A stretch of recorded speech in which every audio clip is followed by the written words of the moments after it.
안녕하십니까. 저는 이화여자대학교 장남원이라고 합니다. 오늘은 여러분과 함께 동서도자교류의 플랫폼 광저우에 대해서 같이 이야기해 보도록 하겠습니다. 사실 제가 광저우에 살았거나 광저우를 특별히 연구한 것은 아니지만 도자사를 전공하는 사람으로서 특히 중국 도자기, 중국 도자의 교류사 이런 것들에 관심이 있는 연구자로서 광저우의 그 중요성에 대해서 오늘 여러분과 함께 이야기 나누고자 합니다. 광저우는 그 도시 자체의 역사만으로도 상당히 길고 여러 왕조의 중요한 유산들이 많이 남아있는 곳입니다. 현재는 광동성의 이제 성도로 되어 있고 또 그 광저우가 있는 인근에 그 홍콩, 마카오, 심천 이런 중요한 도시들이 인접해 있어요. 지난 시간에 여러분 아마 마카오에 대해서 공부하셨을 텐데 바로 인접해 있는 곳입니다. 그리고 그 안에 그 바다가 끝까지 들어오는 바로 그 지점이라서 지정학적으로나 여러 가지로 굉장히 중요한 위치에 있다고 생각됩니다. 지금 보시는 화면은 광동성 박물관으로 근래에 새로 이제 리뉴얼된 그런 박물관인데요. 어마어마한 그 소장품들을 전시하고 있는 곳이죠. 광저우는 그러한 지리적 여건 때문에 이미 한나라 이후 당대를 거치면서 중요한 외부의 문화유산들이 밀려 들어왔고 새로운 어떤 문명이라고 하면 좀 그렇지만 색다른 문화들을 거기서 창출했습니다. 또 해상 실크로드의 거점이기도 하죠. 당송 이후로는 북방에서 이제 사람들이 내려와서 여기 또 살기도 하고요. 특히 오늘 살펴볼 이 도자 교류사 부분에서는 명청 시기를 거치면서 굉장히 중요한 그 역할을 하게 되는데요. 물론 그 19세기 이후 중반 이후에 아편 전쟁 그리고 그 이후에 이제 쇠락하긴 했지만 그 사이에 광저우가 여러 번 도자 교류사 입장에서 보면 변신을 하게 됩니다. 그런 이야기들을 오늘 해보도록 하겠습니다. 지도에서 보면 지금 이런 상황의 광저우가 있고요. 가장 남쪽 그 남방에 있는 항구라고 할 수가 있겠고 자세히 보면 그 마카오라든가 홍콩, 심천을 둘러싸고 있는 그 안쪽 주강 있고 그 연안 만 안쪽 끝에 광저우시가 있습니다. 지금 알아보니까 인구는 약 서울보다 조금 더 많은 1,000만 이상이 되는 그런 대단히 도시였습니다. 제가 처음 광저우를 만난 건 1994년으로 지금 기억하는데 답사 때문에 경덕진을 갔다가 비행기를 타고 광저우시로 들어가는 날이었는데 그 날이 그 구정 한 일주일 전이었거든요. 정말 제가 받은 충격은 하늘에서 내려다 봤는데요. 그 인근 공항 그 철도 인근의 그 인구 굉장히 많은 사람들이 이제 고향을 가기 위해서 이동하는 모습을 본 적이 있어요. 그래서 광저우 그러면 그런 것들이 가장 먼저 생각나는 상당히 그 크고 복잡하고 오래된 문화유산과 또 아름다운 음식이 많은 그런 도시로 알려져 있습니다. 근데 도자기 교류사에서는 특히 이제 명대 이후로 우리가 주목할 필요가 있겠습니다. 서방에서 포르투갈이 그 동방 원정을 하게 되면서 중국 자기의 유럽 진출이 굉장히 빨라지죠. 와서 많은 것들이 이제 포르투갈 상단이나 이런 사람들을 통해서 가게 되고 특히 이때는 바스코 다 가마가 이제 인도양 항로를 개척하니까 그 새로운 항로들을 따라서 이제 움직이게 되는 거죠. 심지어 이집트 그리고 아라비아 일대에서 그래서 이제 지중해 연안에 이르기까지 새로 이 포르투갈을 통해서 받아들이는 중국 도자기 이런 것들이 많은 신선한 충격 자극을 주게 됐고 이 사람들이 이걸 모방하는 도자기들을 만들게 됩니다. 16세기에는 이탈리아 우리가 잘 아는 메디치가에서 이미 중국 상인들에게 이런 것들을 이제 부탁해서 도자기를 구매해간 그런 역사들도 있고 이후에는 시리아, 터키 이런 중동에까지 중국 도자기를 그 전파하는 굉장히 중요한 역할을 하게 되죠. 자, 이 알려진 유명한 그림인데 벨리니 그 도쏘 그다음에 티지아노 이런 사람들이 같이 그렸다고 이래서 여러 화가의 손을 거친 그림인데요. 최종본은 지금 이렇습니다. 여기 보면 신들의 식사라는 그림인데 이 안에 여러 종류의 우리가 알고 있는 신들이 등장을 하는데 거기에 그들이 이런 도자기들을 들고 나와요. 그래서 무슨 그 청아백자로 된 볼같이 생긴 것들을 들고 머리에 이기도 하고 손에 들기도 하고 안에 이제 과일이 담겨 있기도 한 이런 모습입니다. 이 시기에 아직 이탈리아가 이런 형태의 경질자기를 만들 수 있었다라고 보여지진 않지만 분명 동방 원정을 통해서 들어간 그리고 메디치가 주문했던 이러한 도자기들이 전래되었을 가능성이 매우 높다고 생각됩니다. 광저우를 지금 화살표가 모이는 이 지점을 좀 더 확대해서 보면 광저우는 연안의 여러 지역, 그러니까 중국을 둘러싼 동남아라든가 중국 내해를 따라서 움직이는 여러 지역들뿐만 아니라 원거리로 나중에 이제 그 외부의 네덜란드라든가 그리고 영국 뭐 이런 외부의 서양의 세력들이 들어가게 된 관문이기도 합니다. 그래서 마치 이렇게 파여 들어간 이 지리학적인 오목한 이 지역으로 많은 그 무역의 무역선들과 그리고 많은 인간들 그리고 물자, 뭐 기술 이런 것들이 이제 모여들기 시작했을 거라고 보여지는 거죠. 이미 포르투갈에서는 16세기부터 중국의 자기들을 가문의 문장이 있는 도자기를 주문해서 저기 오른쪽 그림처럼 뭐 시킨다든가 이런 일들이 일어났던 것으로 보면 이 광저우 그리고 뭐 그 일찍 광저우보다 먼저 이제 그러한 역할을 했던 뭐 마카오라든가 이런 지역들이 그 중국 도자기 역사 또는 중국의 그 물질 문화사 발달에서 상당히 개방된 항구로서 중요한 역할을 했다라고 생각됩니다. 그런데 명청 시기를 거치면서 가장 중요한 역할을 한 그 회사가 있어요. 누군가 하면 바로 동인도 회사라고 불리우는 이 회사입니다. 본래 이 동인도 회사를 이끌었던 그 주 세력은 네덜란드인데요. 암스테르담에 그 회사를 두고 여러 그 유럽의 세력들을 규합을 해서 일종의 콘소시엄처럼 이렇게 이제 상단을 만들어서 동양으로 진출하게 된 것이죠. 그래서 그들이 동양에 와서 뭐 여러 가지 물자들, 뭐 후추라든가 향료라든가, 그죠? 뭐 실크라든가 이런 것들을 이제 사가게 되는데 그 중에 굉장히 중요한 것이 이제 도자기가 되어 가기 시작하는 거죠. 그래서 맨 처음부터 도자기를 노리고 이 회사를 운영한 건 아니지만 시간이 지나면서 그 도자기가 물품 중에 굉장히 중요한 비중을 차지하게 되는 것을 볼 수 있어요. 그래서 동인도 회사의 약자인 VOC라고 하는 저희 네덜란드어인데요. VOC라고 하는 마크를 이렇게 새겨서 뭐 도자기를 주문할 때 넣게 한다거나 그런 역할들을 했던 걸 볼 수 있습니다.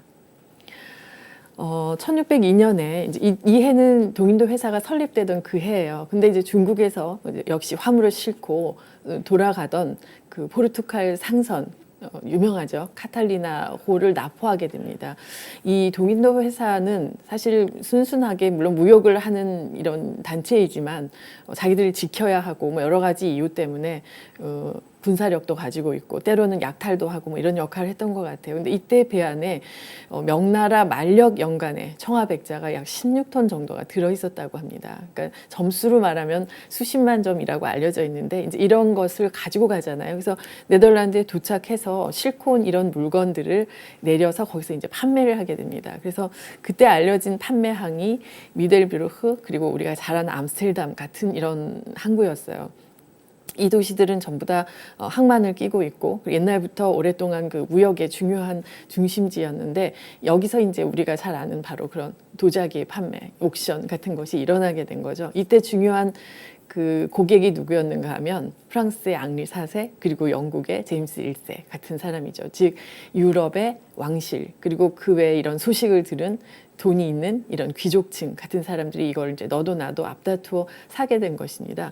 그래서 알려진 바 거의 싣고 갔던 거의 모든 도자기가 완판되었고 상당한 수익을 이 동인도 회사가 거두게 됐다 이렇게 알려져 있습니다. 그로부터 한 50년쯤 지났을 때 1669년의 그 기록을 보면 이때 동인도 회사가 굉장히 부유하게 이제 얼마나 성장했는가 하는 것을 알 수가 있는데요. 그 해의 배당률이 투자금의 40%. 그리고 상선을 150척 소유하고 있었고 전함 이제 아까처럼 가면서 그 해적들도 물리쳐야 하고 또 때로는 또 뺏어오기도 해야 되니까요. 전함도 있어야 되고요. 그리고 직원이 5만 명에 사병을 1만 명씩이나 보유한 엄청난 커다란 그 덩어리로 성장하게 되는 것을 볼 수 있습니다. 그리고 바로 이 급격한 수익을 창출한 데에 중요한 중국의 도자기가 포함되어 있었다는 것은 우리가 주목할 만한 사실이죠. 자, 그래서일까요? 그 유럽에 보면 이런 그림들이 굉장히 많이 남아 있어요. 정물화인데 그 안에 유럽의 실내 식탁 장면이 있고 거기에 뭐 은기, 금기, 유리기 새로운 물건들이죠. 그리고 거기에 중국 도자기가 포함되어 있습니다. 이 중국 도자기가 그림에만 있는 걸까?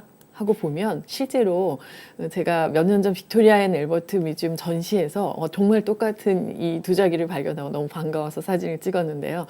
그 어느 가문에 이렇게 문장을 주문해서 새기게 한 그려 넣은 거죠. 그려 넣은 이런 보울, 청화백자 보울이 그림에 그려 있고 실제로도 존재하는 걸 알 수가 있습니다. 그런데 동양에서 구입한 이러한 뭐 도자기뿐만 아니라 뭐 향신료, 직물, 차 뭐 이런 것들은 이들에게 이제 굉장히 신선한 이국적인 산물이죠. 그래서 내가 이걸 가지고 있다라는 것은 남과 다른 나의 뭐 부 혹은 어떤 호사스러운 생활 이런 것들을 약간 과시할 수도 있고 자기의 뭐 지위라든가 이런 것들을 내보이는 하나의 상징적 지표가 될 수 있겠죠.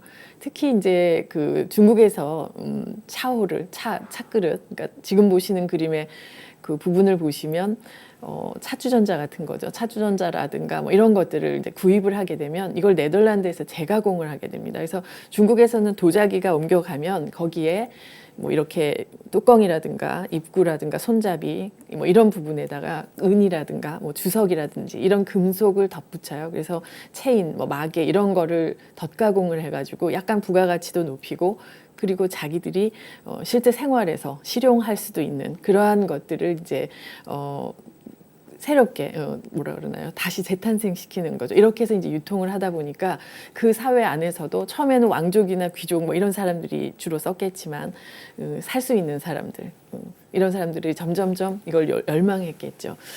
특히나 차 문화를 중국적인 것들을 이제 모방하면서 뭐 설탕통이라든가 이런 것들을 여러 가지들을 더 구입하게 되고 또 동양에서 주로 쓰는 오칠한 티테이블 같은 거 이런 것들을 이제 유럽에서도 선호하는 그런 양상을 볼 수가 있습니다. 이렇게 하다 보니까 네덜란드 안에서 점점점 이제 중국 도자기에 대한 관심이 커가겠죠. 그래서 특별한 그릇들, 즉 문장작이라고 말씀드렸는데 이 문장은 이제 어떤 가문의 자기의 상징물, 상징 마크 같은 것들을 얘기하는데 그 문장이 들어간 도자기뿐만 아니라 일상생활용 도자기에 대한 주문도 증대해요. 그래서 그 미스키 다카도시 같은 사람의 그 책을 보면 이때 1608년 당시에 주문한 내용이 이런 것들이 있답니다. 뭐 버터 접시, 뭐 겨자 단지, 그러니까 소스 넣는 거죠. 그 다음에 손잡이와 출수구가 있는 술주전자.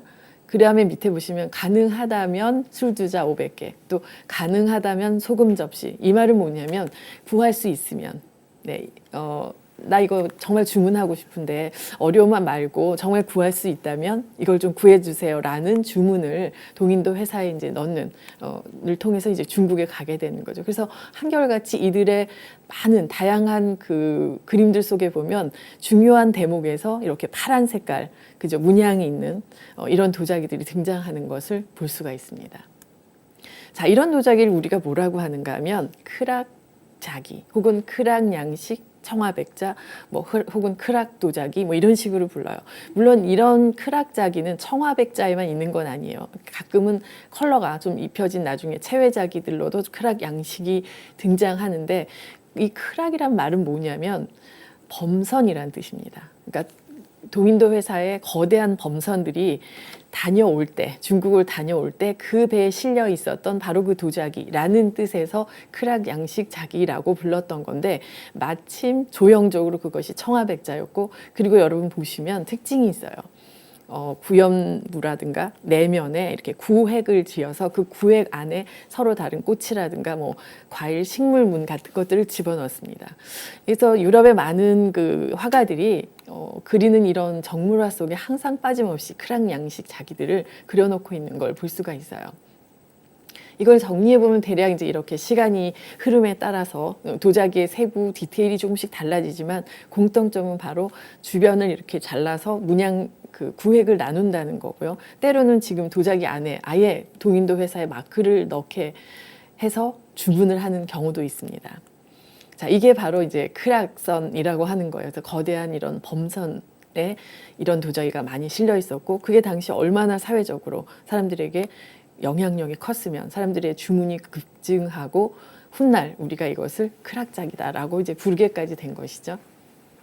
실제로 여러분이 유럽을 여행하시다 보면 뭐 이거는 V&A 런던에 있는 유명한 공예 박물관인데 전시실에도 가보면 거의 한 벽 한쪽 면 전체가 이런 크락 자기들로만 채워져 있는 경우도 보실 수 있어요.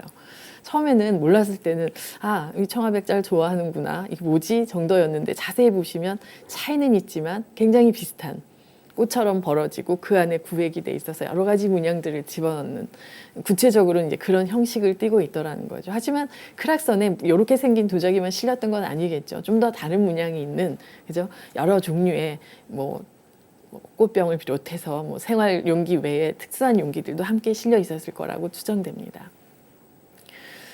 경덕진에서 그러다 보니까 이제 유럽에 판매하기 위해서 이런 도자기를 부랴부랴 많이 만들게 되는 거예요.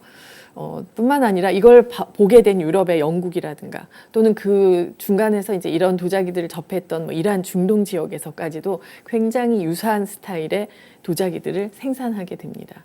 그러니까 생각해 보면 별게 아닌 것 같은, 배에 한번 실려서 가서 유포되고 굉장히 선호되면서 유행하게 된 이 도자기의 특정한 양식이 아주 넓은 지구상에 굉장히 많은 지역 도자기에 큰 영향을 주었다라고 생각한다면, 도자기가 그냥 우리 생활에서 한낱 먹고 마시고 사용하는 그냥 그릇, 기물, 이것에 지난 그 이상의 가치를 지니는 게 아닐까, 문화의 하나의 전파자로서 역할을 하는 게 아닐까라는 생각을 하게 됩니다.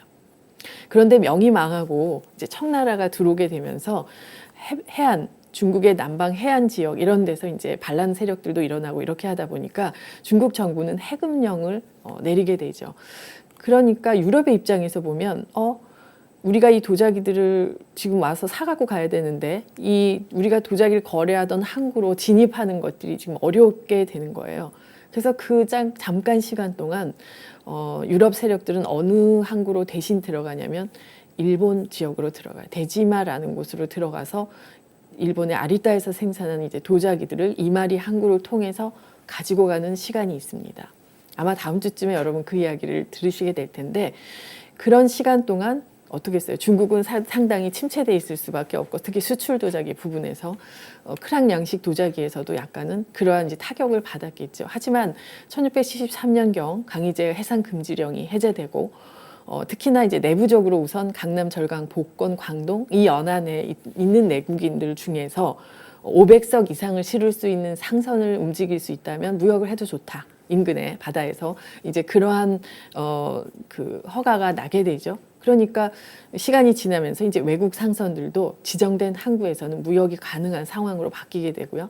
특히 1685년에는 강희제가 그 동남 연해에 있는 월해관, 바로 광저우, 우리가 오늘 얘기하는 이 광저우라는 지역 외에 민회관, 절해관, 강회관 등 4개의 곳에 세관을 설치하고 이제 외국 상선이 이 지정된 4개 항구를 통해서 들어와도 좋아라고 허용을 하게 되죠. 이건 굉장히 중요한 계기였다고 생각되고, 결국 명이 지나고 청대에 들어오면서, 즉 17세기 후반 18세기를 거치면서 중국 도자가 세계로 전파하는 그 중요한 계기, 폭증하는 그런 시간을 맞게 된다고 생각해요. 그러다 보니까 유럽에서는 이제 예상식기 외에 뭐 완상용, 그러니까 이렇게 감상하는 거죠. 그 다음에 쓰지 않을 도자기들도 많이 사서 쟁이고 진열하고 이런 풍조가 일어나게 돼서 독일, 프랑스 뭐 이런 지역들에서는 중국 도자 취미가 확산되는 걸 볼 수 있고, 우리가 그런 걸 불어로 뭐 시누아들이라고 이야기하죠. 아시다시피 뭐 이탈리아, 뭐 독일, 뭐 이런 유명한 그 유럽의 여러 지역들을 여행하시다 보면 뭐 이름 붙은 궁전에 크고 작은 중국 자기의 방을 항상 보실 수가 있어요. 지금 이거는 그 왼쪽은 전 나폴리에 가보지 못했습니다만 통째로 방 전체가 도자기로 아예 만든 방이라고 하고, 특히 이 오른쪽의 샬롯텐부르크 같은 경우는 중국 도자기들을 가져다가 여기에 이제 여러 장식을 하고 촘촘하게 굉장히 과시적이죠. 나는 이만큼 이런 것들을 가지고 있다. 심지어 저 오른쪽 사진에 보시면 중국인으로 추정된 이국적인 인물들이 동양풍의 옷을 입고 머리에 심지어 볼을 엎어서 모자로 쓴 것 같은 그런 그 치장을 하고 있죠. 굉장히 많은 이제 동양의, 중국뿐만 아니라 이제 나중에는 뭐 일본 도자기까지 포함해서 굉장히 많은 동양 도자기들이 이제 여기에 소장되게 되는, 이런 도자기는 평상시에 쓰는 건 아니거든요. 하지만 이 푸른 색깔에 흰 바탕에 푸른색 무늬가 있는 이 도자기들은 그들의 생활 속에서 이국적 취향, 내가 이런 것들을 하나 가지고 있다라는 것들을 보여주는 그들의 호기심 내지는 어떤 선망의 굉장히 중요한 아이콘이었을 거로 생각됩니다. 뿐만 아니라 이제 유럽 여러 지역을 향해서 뭐 다양한 생활 용기들을 팔게 되죠. 영국 같은 경우는 이런 도자기들을 또 이제 사들이고 프랑스도 마찬가지고 독일도 마찬가지인데요. 하나같이 보다 보면 어떤 느낌이 드세요? 이걸 저 사람들이 좋아했을까? 저게 유럽 사람들이 좋아하는 문양일까요? 이렇게 잠깐 궁금하시잖아요. 그래서 가운데 있는 거 보면 동양풍의 파빌리온 이런 정자 같은 게 있고 뒤에는 또 탑이 있어요. 그리고 또 멀리 또 전각들이 이렇게 보여서 마치 저거 혹시 옛날에 우리가 알던 소상팔경도 같은 그런 물가에 있는 먼 그 풍경 무늬가 아닐까라고 이제 산수화의 한 장면 같기도 하고 그 외에 화조화라든가 이런 게 이제 포함되어 있죠. 그지만 그 사이에 보면 그들이 와서 주문했던 뭐 영국의 어떤 가문의 문장 뭐 이런 게 있는 것들을 이제 그려 넣게 되면서 어떻게 했어요? 중국의 장인들도 유럽의 것들을 많이 주문받다 보면 스스로 변화해야 되겠죠.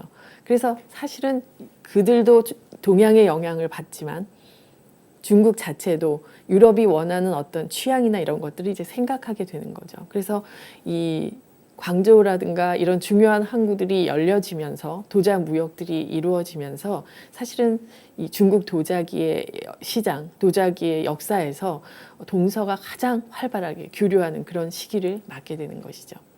그래서 유럽 여러 지역에는 아예 중국 자기를 판매하는 전문점들도 생기고 또 이 도자기들을 이렇게 전문적으로 주문하고 받아오고 또 이거에 대해 설명할 수 있어야 되잖아요. 그런 전문가들이 생겨났다 그래요. 그래서 마치 지금으로 말하면 뭐 매니저, 큐레이터 뭐 이런 정도의 사람들이 나타나서 이제 이런 가게에서 그 사람들을 안내하고 뭐 이랬던 모양이에요. 그러니까 전문 상인들이 런던, 파리 같은 도시들에서 활동을 했어요. 그래서 중국에서는 이제 자기들은 쓰지 않던 커피 용구라든가 뭐 설탕 그릇이라든가 뭐 이런 외국인들이 좋아하는 서양 사람들이 원했던 그러한 것들을 이제 많이 만들어서 수익을 거두게 되는 것이죠. 또 일부에서는 개인들이 큰 상선을 가지고 활동하기도 해서 뭐 샹들리에라든가 장식 타일 뭐 이런 것들을 주문해서 가져가기도 했다라는 그런 기록들도 남아 있습니다. 자, 이거는 영국의 브라이튼인가에 거기에 있는 그 궁전이에요. 별궁 같은 그런 건데 굉장히 유명한 아름답기로 유명한 인도풍의 건물로 이제 궁궐을 지었는데 그 안에 보면 중국 갤러리가 있어요. 이 건물은 뭐 1787년경부터 짓기를 시작했다라고 알려져 있으니까 바로 그 동서의 길이 열리고 이제 새로운 문물들이 이 서양으로 굉장히 많이 전해지든 뭐 그러한 그 어떤 시기적인 배경과 관계가 있을 거라고 생각하고 건물의 외관은 인도풍으로 그리고 실제 이제 어떤 갤러리들은 인도 갤러리 같은 것도 있어요. 근데 그 중에서도 특히 이 건물은 존 나시라는 건축가가 설계를 했는데 이 차이니즈 갤러리를 만들었다 그래요. 그래서 그거는 지금 그림으로 지금 1820년에 그린 것인데요. 이 안에 보면 양쪽에 뭐 중국 인물상, 그다음에 많은 도자기들, 그리고 군데군데 그림인 것 같기도 한 뭐 이런 것들이 있고 조각품들도 있고 중국풍 가구라든가 이런 게 놓여 있어서 얼마나 이들이 이국적인 취향, 그리고 특히 아시아, 중국 뭐 이런 거에 대해 선망하고 또 가지고 싶어 했고 그런 거에 이렇게 흠뻑 빠져 있었나 하는 것들을 미루어 짐작해 볼 수가 있습니다. 자, 그러다 보니까 결국 그 항구가 개방되면서 점차 이 광저우의 역할이 커지게 돼요. 많은 도자기라든가 뭐 특히 차 같은 거 뭐 이런 것들이 이제 수입되고 그런 걸 거치면서 유럽 입장에서 보면 우리가 동인도 회사 컨소시엄을 통해서 이렇게 움직이는 건 너무 불편하다라고 생각을 한 거죠. 그래서 각국이 이제는 뿔뿔이 독립적으로 아예 우리만의 회사를 여기에다가 거점을 아예 두겠어. 광저우에다. 이렇게 이제 하게 되는 겁니다. 그래서 1713년부터 32년에 이르기까지 뭐 영국, 프랑스, 네덜란드, 덴마크, 스웨덴 이런 나라들이 각각 자기의 상업 사무실, 광저우 지사 같은 것들을 아예 세우게 돼요. 그리고 이러한 변화를 이제 맞닥뜨린 광저우 사람들은 특히 광저우의 상인들이죠. 굉장히 자발적으로 도자기 뭐 전문 이런 어떤 협회라든가 이런 걸 만들어서 우리가 저들의 수요, 저들의 그 주문에 어떻게 대응할 것인가에 대해서 긴밀하게 대응하고 이렇게 무역을 손쉽게 팔기 위해서 노력을 하게 됩니다. 그래서 스스로 어떻게 하냐면 특별히 자기들 안에 그 도자 기술을 가지고 있다면 누구든지 나와서 이 회사들에게 물건을 팔 수 있도록 하는 뭐 이러한 약간의 자율이라고 할까 이런 것도 이제 주어지면서 광저우는 점차 도자기 무역의 중요한 지점으로 성장하게 됩니다. 외국에 남아있는 많은 출판물에서도 이 광저우의 흔적들을 우리가 찾아볼 수 있어요. 그래서 왼쪽은 브리티시 뮤지엄에 있는 어떤 출판물 안에 당시 광동에 있었던 자기 상점의 내부를 이렇게 이제 보여주는. 그래서 보시면 마치 요즘에 그 쇼케이스, 그러니까 쇼윈도우가 있고 안에 이렇게 진열품들을 이렇게 해놓는 것처럼 그런 그 안에 이제 카운터에 누가 앉아서 손님이 오면 보여주고 또 주문도 받고 할 수 있는 그런 구조로 돼 있고요. 오른쪽 같은 경우는 그 중국 지도 한 부분에 유럽이 제작한 거죠. 제작한 지도의 한 부분에 광동 지방을 이렇게 이제 집어넣는 그 부분의 사파인데 보시면 아까 그 궁전들의 조각상에서도 본 것처럼 이렇게 꽃갈모자 같은 위가 좀 뾰족한 이런 모자를 쓴 동양인들, 광범하게 동양인들, 아마 중국 사람이겠죠. 그들의 모습과 그리고 뭐 광저우의 여러 가지 그 도자기 이런 게 이렇게 주변에 흩어져 있는 이런 장면을 볼 수 있어서 그들이 한눈에 이렇게 인상적으로 이렇게 기억했던 하나의 그 광저우의 모습을 이 한 컷으로도 우리가 미루어 짐작을 해볼 수가 있겠습니다. 실제로 그 1827년경에 그려진 그림이에요. 누가 그렸는지는 모르겠는데 이때 이제 도자기, 뭐 차, 뭐 직물, 뭐 여러 가지들이 이제 수출되고 뭐 이러는 과정에서 그림을 해외 수출용 그림. 그러니까 아마 이것도 기록을 하기 위해서 남길 수도 있고요. 일설에는 이런 그 당시에 그 광저우라든가 이런 지방의 풍경 같은 걸 그리는 이런 것들도 당시 중국을 화폭에 담아서 외국인들에게 팔기 위한. 그러니까 아무래도 이제 중국을 드나들고 광저우에서 무역을 하거나 이런 사람들 입장에서 보면 이런 풍경화를 가지고 싶기도 하겠죠. 그래서 그랬을 가능성이 있다라고 하는 거예요. 근데 보시면 이제 광저우의 상관의 전경. 근데 모두가 다 나온 것 같지는 않고 뭐 미국 깃발이라든가 이런 몇몇 나라의 기가 보이죠. 그리고 앞쪽에는 크고 작은 배들에 뭔가 물건들이 막 그득그득 실려 있는 걸 보실 수가 있고 그리고 그 안쪽으로 좀 들어가면 더 작은 배들이 막 오가면서 아마 거기서 받아서 물건을 내리거나 뭐 왔다 갔다 하는 그래서 굉장히 번잡스럽고 막 활성화된 그러한 그 항구의 모습을 보실 수가 있어요. 근데 흥미롭게도 어떤 유물 중에 보면요. 실제로 그랬을 광저우의 그 모습을 아예 도자기 문양으로 주문을 해서 사갖고 간 케이스도 있습니다. 그래서 이거는 미국에서 주문한 거라고 알려진 도자기인데 거기 보면 역시 이 아래 그림에 보시면 성조기가 보이고 이 도자기 문양에서도 약간 우측에 보시면 같은 깃발이 보이거든요. 그래서 이러한 것들이 그림으로 혹은 도자기 아예 문양으로 광저우라는 동양의 도시 자체가 하나의 이미지화되고 상징처럼 이렇게 유통됐던 게 아닌가라는 생각도 해볼 수가 있겠습니다. 포르투갈 화가가 그렸다고 하는 또 다른 광주 상관의 모습이에요. 여기도 또 다른 깃발들이 있고 아마 이렇게 찍은 그 지점이 달라서 이제 서로 다른 약간 뷰가 나오는 것 같습니다만 여러 나라들이 이제 순차적으로 그 상관을 여기에 세우게 되잖아요. 그래서 때로는 이 그림들이 그 사료처럼 몇 년도에 무슨 깃발이 있는 걸 보니까 이 그림은 몇 년도 이전에 그려진 거야 뭐 이런 거를 체크하는 하나의 지표가 되기도 하더라고요. 네, 또 다른 그림에도 보면 여러 가지 각도에서 이런 작품들이 남아 있습니다. 그래서 이들에게도 또는 외국인들에게도 이 동양의 이런 거대한 무역 단지가 조성되고 여기에 많은 외국이 드나들면서 물건을 사고 했던 것들은 굉장히 중요한 하나의 그 일이었던 것 같아요. 자, 이러다 보니까 중국 입장에서는 어때요? 이 막대한 부를 거두어들이는 이윤을 어떻게든 관리해야 됩니다. 그래서 그 대외 무역을 담당하는 양행이라는 것을 지정하게 됩니다. 물론 13행, 그래서 이 양행이 13곳에 지정됐다. 그래서 이걸 달리 13행이라고 하고 더 길게 말하면 뭐 광동 13행 이렇게 말하는데 그 13행 중에 이제 광조 포함되어 있는 거죠.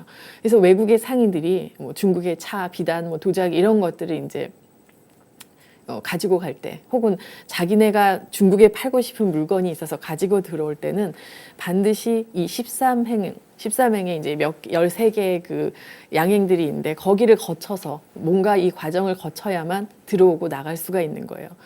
그래서 심지어 그 가경제는 18세기 말에서 19세기 초에 제위했었는데 이때 13행을 통해서 거둔 중국의 관세가 무려 황실 재정 수입의 5분의 1을 기록했다라고 할 정도였으니까 와, 이게 얼마나 중국 황실 입장에서 어마어마한 그거잖아요.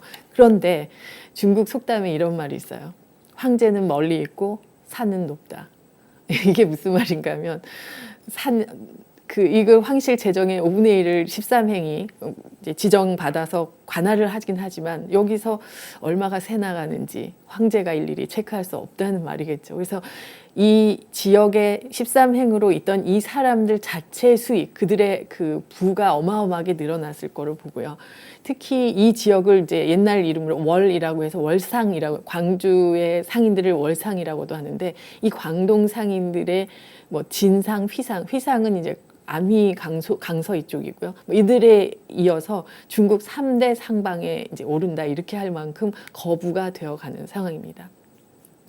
지금 오른쪽에 보시면 광동 13행 중에 그 13행 중에서도 또 4대 중국은 몇 대 이렇게 말하는 거 좋아하잖아요. 그래서 4대 행상의 하나였던 광리행이라는 게 있었는데 그 광리행의 그 책임자였던 노문금이라는 사람의 초상화입니다. 그럼 왜 이런 사람의 초상화까지 그렸을까라고 보면 이 책임자들이 이제 그 화가들에게 나 그려줘 이렇게 해서 자기 추상을 그리고 자기가 거래하는 뭐 유럽의 이런 상단에게 뭐 선물로 준다거나 서로 뭐 이렇게 증여한다거나 이런 일들을 했던 모양입니다. 그래서 이런 그림들이 종종 그려지고 남아있는 거라고 알려져 있습니다. 특히나 이 광동 13행 중에 이 광조에 있던 이 13행들이 중국 청나라가 가졌던 전반적인 굉장히 폐쇄적인 이런 거와는 달리 굉장히 개방적으로 외국과 허용된 거잖아요. 그러니까 어떻게 보면 아주 독점적으로 이 장사를 하고 있었던 거잖아요. 그러니까 이들의 역할이라는 게 얼마나 중요했던가 하는 것을 알 수 있어요. 독일의 쌍수시 궁전 뭐 여러분들이 가보셨거나 안 가보셨어도 너무 유명한 티 파빌리온, 그 중국 차를 마시는 티 하우스 같은 건데 여기도 보면 군데군데 이런 조각상들에 보면 동양풍의 옷과 모자를 쓰고 그리고 손에 보면 약간 자기를 가지고서 이렇게 차를 마시는 장면들이 있잖아요. 그래서 이게 이제 굉장히 속속들이 유럽의 여러 지역까지 들어가고 왕실 혹은 뭐 귀족들 그들의 본궁 외에 여러 지역에 있던 별궁들에까지 그러한 장식 요소, 조형 모티브들이 반영되기 시작한 것을 볼 수 있습니다. 자, 이러다 보니까 광주에 새로운 변화가 일어났어요. 자, 원래 광주는 13행을 운영하면서 들어오고 나가는 것들을 독점적으로 관리하면서 이익을 챙기는 거였잖아요. 근데 도자기 부분에서 하나의 새로운 문제에 봉착합니다. 자, 문제는 뭐냐면 원래 이전까지는 그렇게 해서 주문을 받으면 상인들이 어디에다 그 도자기를 주문하냐면 그 유명한 경덕진에다가 우리가 이런 주문을 받았어. 그러니까 너희 이러이러한 디자인으로 이걸 언제까지 만들어주세요라고 주문해서 가서 기다리거나 했다가 또 가지고 와요. 제가 오늘 지도는 준비 못했지만 경덕진에서 광주는 굉장히 먼 거리입니다. 지금은 경덕진을 우리가 비행기로 상하이에서 한 50분 정도면 갈 수 있는데 제가 처음 경덕진을 갔던 94년 1월 기억으로는 상하이에서 증기기관차를 타고 12시간을 달렸어요. 굉장히 산 넘고 물 건너서 막 가야 되고 지금도 광저우나 혹은 복주, 뭐 천주 이런 지역을 경덕진하고 연결해서 이렇게 가보려고 이렇게 이동하다 보면 와, 도대체 이렇게 먼 거리에 어떻게 도자기를 실어 날랐지라는 생각을 하게 됩니다. 근데 주문량은 지금 밀려들잖아요. 그러니까 유럽인의 주문들을 받아서 경덕진 가서 굽고 이걸 색을 입혀서 광저우로 가져와서 납품하고 이런 시간이 너무 긴 겁니다. 그리고 중간에 어때요? 사라지거나 깨지거나 그리고 기껏 해서 왔는데 보니까 이거 사이즈가 틀렸어. 뭐 문양이 이게 아니었잖아. 의사소통하는 그 소통이 좀 불편한 거죠. 그래서 상인들 입장에서는 안 되겠다. 광저우에 가까운 지역으로 생산지를 이동해야지. 그래서 경덕진 풍의 도자기를 만드는 경덕진 도자 기술에 기반한 공방들이 복건, 광동, 그리고 광저우까지 많이 생겨나게 됩니다. 특히나 광저우 주강연안, 아까 보신 이렇게 삼각주처럼 들어간 그 인근에 유럽 주문 자기를 대응하기 위한 점포를 개설하게 되고, 서양 상인들은 이제 거기 와서 계약하고 주문하고, 그다음에 디자인, 뭐 문장 이런 걸 다 확인하면서 거래를 할 수가 있게 된 거죠. 그러니까 광동 상인들 입장에서 보면 광동 상인들의 특징이 굉장히 약속을 잘 지키고요, 모험적이고 아주 활달하고 그런 특징을 가지고 있어요. 중국의 여러 상단들 중에 광동은 좀 그런 특징을 가지고 있는데, 그래서 뭐 납품길이라든가 이런 걸 중요하게 생각한답니다. 그러니까 생산지가 가까이 오다 보니까 이들 입장에서는 되게 편리해진 거죠. 그래서 그 경덕진의 기본 형태를 주문하지만 그걸 가져다가 2차 가공을 뭐 광저우에서 한다든가 이런 식으로 이제 형태를 바꾸게 되는 거예요. 그러니까 어때요? 경덕진은 경덕진대로 새로운 도자기 주문이 계속 늘어나는데, 우리가 해본 적이 없는 뭐 아기 예수와 마리아라든가 서양 신화에 나오는 인물들이라든가 이런 게 등장을 하다 보니까 새로운 것들을 수용하는 계기가 되고, 또 하지 않았던 새로운 안료라든가 이런 거를 주문받게 되면서 기술적인 변화도 생기게 되는 겁니다. 유명한 경덕진 도록이라고 하는 경덕진의 실상을 적은 책이 있는데요. 거기에 보면 출간은 1815년에 출간됐지만 그 출간되기 이전에, 그게 원래 정리됐던 시기는 그보다 좀 먼저일 거라고 생각하면 아마 18세기 말 정도의 현황이 아니었을까 싶은데, 이런 말이 있어요. 양기라는 항목에 외국 서양인에게 파는 건데 상인으로는 광동 사람이 많았다. 그리고 서양인들과 거래했고 양식이 기교하고 주문하는 게 매번 달랐다, 이런 내용이 있거든요. 그 얘기는 광저우의 많은 생산지들이 광저우 지역 혹은 인근으로 옮겨왔지만 여전히 경덕진은 이제 중요한 그 기본적인 어떤 뼈대, 기본 그릇들을 생산하는 생산지로 있으면서 이 중에 서양인들에게 납품하는 것들의 2차 가공이나 이런 것들이 광저우 인근에서 이루어졌다는 걸 알 수 있고, 또 이것이 경덕진에 새롭게 영향을 미쳤을 가능성도 이 글을 통해서 우리가 알 수 있습니다. 심지어 이렇게 하기 위해서 광저우 상인들은 어떻게 하냐면 공방을 개설한 다음에 노동자들을 모아요. 그리고 월급을 주고 고용을 합니다. 물론 월급의 형태인지 주급의 형태인지 모르지만 하여튼 돈을 주고 고용을 해요. 자, 이거는 무슨 차이가 있냐면, 옛날 경덕진에서는 아버지가 장인이고 나도 장인이고 나의 아들도 크면 장인이 되어야 하고 이런 약간 세습적인 측면이 강했다면, 여기서는 그냥 일일 일일로 내가 오늘 당신 공방에서 이런 거 그리겠어요 할 수가 있고, 그리고 공방을 옮겨 다니면서 편하게 일을 할 수가 있었어요. 완전 고용의 형태인데 이들에게 이제 문양을 가르치고, 그리고 경덕진에서 1차적으로 아무 문양이 없는 도자기들 같은 걸 만들어서 이제 이 주강, 광저우 인근까지 운송하고, 이렇게 그 다음에 이제 2차 가공하는 과정을 이런 새로운 노동자들이 맡게 되는 겁니다. 그래서 서양 주문을 손쉽게 받은 거죠. 납품기일도 단축하죠. 또 파손의 위험도 줄어들었죠. 또 문양도 멀리 이렇게 소통이 안 되는 그 장기간 동안 오락가락 하는 것보다는 바로 새로운 것들을 주문할 수가 있었기 때문에 문양도 서양인들이 훨씬 좋아하는 것들을 납품할 수가 있었죠. 그래서 1795년경 이후에는 광저우 주강 연안에 도자기 공장들이 급증했다라고 알려져 있습니다. 그때 상황이라고 생각되는 그림이 이 오른쪽에 있고요. 이게 아마 18세기 말 정도에 그려진 그림으로 그 인근, 강 인근에 공방들이 분명히 있었다는 것을 이제 기록으로 알 수가 있어요. 근데 도자기뿐만 아니라 사실 다른 것들, 왼쪽에 보면 시계점인데 서양식 괴종시계라든가 이런 시계점에서의 그런 공방들도 이미 광저우에 있었던 겁니다. 그러니까 광저우는 여러 가지 그 무역을 위한 상품들을 만드는 그런 수많은 그 제작장들을 갖고 있었고, 그나마 멀리서 경덕진에 의존해야 됐던 것이 이제 점차 광저우 인근으로 술주 도자기의 생산지의 중심이 옮겨오기 시작한 것을 볼 수가 있죠. 그래서 이때 나오는 도자기들, 특히 서양의 주문을 받아서 현란한 채색으로, 그러니까 완전히 구워진 유면의 상태 위에 다시 저화도 안료를 입혀서 다시 굽는 거거든요. 그래서 이런 것들 우리 광동 채색자기, 광채자기 이렇게 부르는데, 뭐 줄여서는 광채라고도 얘기해요. 근데 이때 어떤 거 나오겠어요? 서양의 성서 인물, 뭐 신화적 주제, 뭐 이런 것들이 등장을 하면서 그리고 이런 뭐 중국에서는 기존에 잘 쓰지 않던 뭐 납작한 무슨 서양식 식기류들이라든가 이런 것들이 이제 많이 증가하는 걸 볼 수가 있겠죠. 심지어 동인도 회사에서는 세트로 지금 보시는 이거는 아마 80개 한 세트 뭐 이렇게 알려져 있는데요.